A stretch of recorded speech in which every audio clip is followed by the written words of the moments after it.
Guan Zhong, circa 645 BC, was a great philosopher and statesman in ancient China during the spring and autumn period. He served as the prime minister of the state of Qi. Guan Zhong was a descendant of King Mu of Zhou, about 922 BC, the fifth monarch of the Western Zhou dynasty. However, his father, Guan Zhong, held only a modest position as a mid-level official in the state of Qi. The family later experienced a decline in fortune, leading to Guan Zhong living in impoverished conditions. During this time, the authority of the Zhou monarchs significantly weakened, and they were no longer able to control the order among the various vassal states. Political upheavals and wars of annexation occurred frequently between the states.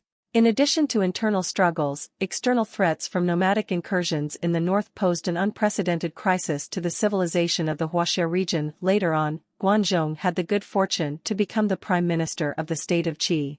Through unprecedented institutional reforms, he transformed Qi into a superpower. Guan Zhong was determined to use Qi's formidable economic and military strength to assist the Zhou dynasty in restoring its past authority and stabilizing the realm. Meanwhile, the state of Chu, situated in the southern part of the western Zhou territory, had emerged as a new and powerful state. In its early years, the founder of Chu, Xiongyi, was granted the title of Viscount, ranking fourth among the 5 feudal ranks of the Zhou dynasty. Subsequently, Chu experienced rapid economic and military development, becoming a major power comparable to Qi. However, Chu's cultural and social practices were relatively backward, as the people of Chu did not adhere to the rituals of the Zhou dynasty. They frequently encroached upon the Central Plain states and even presumptuously proclaimed kingship. Guan Zhong decided to conquer Chu, although he did not plan to initiate a direct war against the state. The neighboring country of Chu is the state of Kai, ruled by Marquis Mu of Kai. His younger sister, Lady Kai, is the third wife of Duke Huan of Qi, the ruler of the state of Qi. She is young and lively. One day, Duke Huan of Qi and Lady Kai went on a boat excursion. When the small boat swayed, Duke Huan was frightened, and his complexion changed. Seeing this, the mischievous Lady Kai deliberately rocked the boat from side to side, laughing joyfully. Duke Huan quickly tried to stop Lady Kai, but she did not listen. In a fit of anger, Duke Huan sent Lady Kai back to the state of Kai, although he did not sever their marital ties. Despite this, shortly after Lady Kai returned to Kai, her brother, Marquis Mu of Kai, arranged for her to be remarried. This thoroughly angered Duke Huan and became an opportunity for Guan Zhong to raise troops and hold Marquis Mu of Kai accountable as pretext for his mission. In 656 BC, Duke Huan of Qi led armies from 8 vassal states to attack the state of Kai. Marquis Mu of Kai was greatly alarmed and fled to the state of Chu overnight. Immediately, Guan Zhong mobilized the coalition forces of the 8 states, pressuring the border of the state of Chu. The incident was sudden, and upon hearing the news, King Qing of Chu was at a loss. He promptly assembled his army, prepared for defense, and dispatched Chu Wan, a court official, as an envoy to the camp of the coalition forces to understand the reasons behind the large military presence on the border. Chu Wan paid respects to Duke Huan of Qi and Guan Zhong, then inquired, "Qi is located in the north, and Chu is in the south. The 2 states are quite distant from each other. Why have you come to our state of Chu?" Guan Zhong stated, "Initially, when Duke Zhaokong, a sage of the Zhou dynasty, conferred the state of Qi upon our forefather Jiang Taigong, he also bestowed upon him the authority to subdue vassal states and oversee the governors of the 9 provinces. As you are now a vassal state under the Zhou royal family, you should offer tributes in the form of bundles of thatch. However, this has not been done for many years. The sacrificial rituals of the Zhou royal family are lacking, and there is no material for filtering wine residue. Consequently, our king has mobilized a substantial army to launch an expedition against your state of Chu." Upon hearing Guan Zhong's words, Chu Wan fell silent. He promptly offered his apologies and addressed Duke Huan of Qi, stating, "It was an oversight on our king's part that the tribute was not submitted promptly. How could we neglect such a duty?" He swiftly returned to the Chu camp and conveyed Guan Zhong's message to King Qing of Chu. Once Chu Wan departed, Guan Zhong addressed Duke Huan, stating, "The Chu people are obstinate and are unlikely to yield to mere words. We should press on with our advance against them." Consequently, the 8-nation allied forces continued their advance concurrently until they reached a location known as Jingshan, not far from the Han River. From a distance, Guan Zhong issued the order, "Establish the camp here and refrain from moving forward." Indeed, At this juncture, General Dou Ziwen's of Chu State concealed the Chu army on the south bank of the Hanshui River, patiently awaiting the crossing of the eight-nation allied forces before launching an attack. Upon receiving intelligence, Dou Ziwen discovered that the eight-nation allied forces had set up camp in Jingshan. Reflecting on the situation, Dou Ziwen surmised that Guan Zhong was judicious in deploying his forces and would only act when certain of success. Currently, the eight-nation allied forces hesitated, refraining from advancing, and remained unaware of Guan Zhong's plot. Subsequently, King Qing of Chu dispatched Chu Wan to the camp of the eight-nation alliance to inquire about Duke Guan of Qi's intentions. Chu Wan stated, "Due to a shortage of tribute, and having acknowledged my previous error, if the king wishes for peace, I am willing to reluctantly go there to facilitate reconciliation and resolve the disputes between our two nations. However, if war is the desired course, I suggest seeking the counsel of Gao Ming." Helplessly, King Qing of Chu responded, "The decision to pursue peace or engage in war is yours to make, I won't impose any restrictions." Chu Wan then took his leave. Chu Wan once again paid respects to Duke Guan of Qi and Guan Zhong, saying, "Due to the lack of tribute from my sovereign, it led to your punitive expedition. Now, my sovereign has recognized his mistake. If you can withdraw your forces by 30 miles, my sovereign will certainly comply."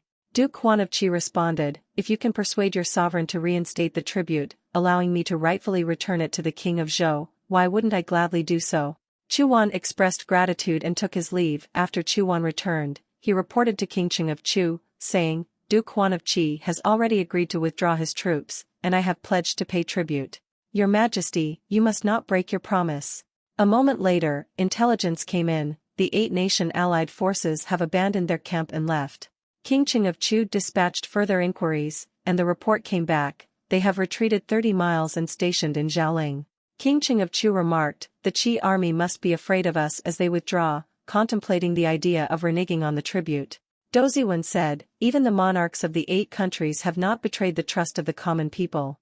How can you, as a monarch, cause the people to lose faith in their ruler?" King Qing of Chu found himself speechless. Reluctantly, he instructed Chu Wan to prepare 8 carts of gifts to be sent to Zhaoling to reward the 8-nation allied forces. Additionally, he prepared another cart of tribute to be inspected by the Qi army before being sent to the Zhou dynasty. Duke Guan of Qi received word that an envoy from Chu was on the way. He ordered chariots and infantry from all allied states to form 7 teams, arranging themselves in a 7-square formation.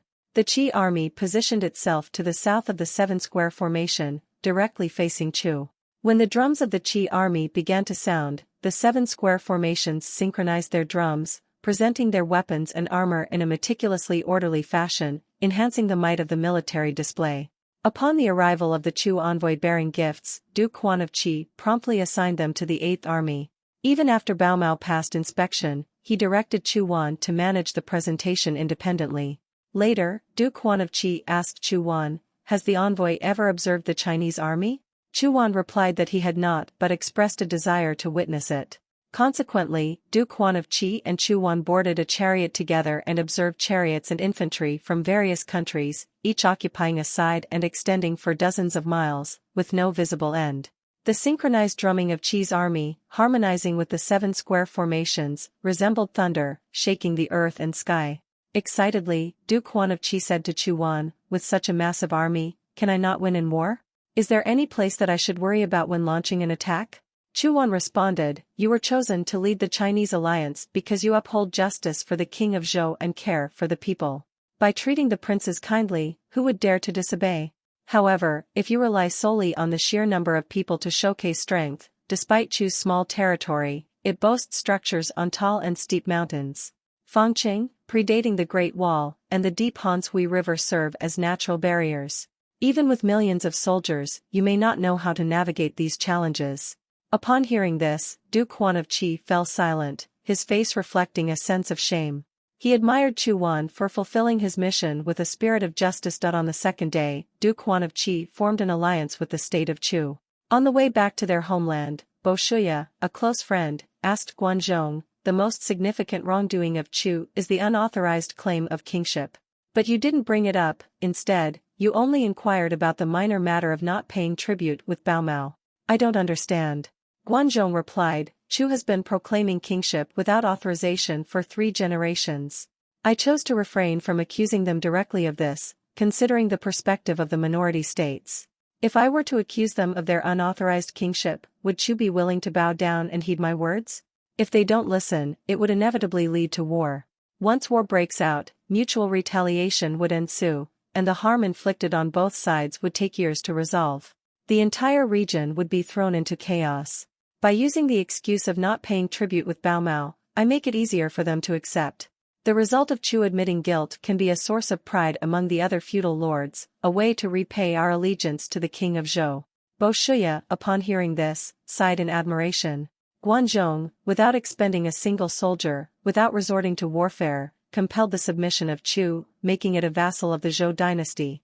Over 200 years later, Guan Zhong's strategic brilliance, the concept of subduing the enemy without fighting, was revered by the renowned ancient Chinese military strategist Sun Wu as the highest realm of military strategy.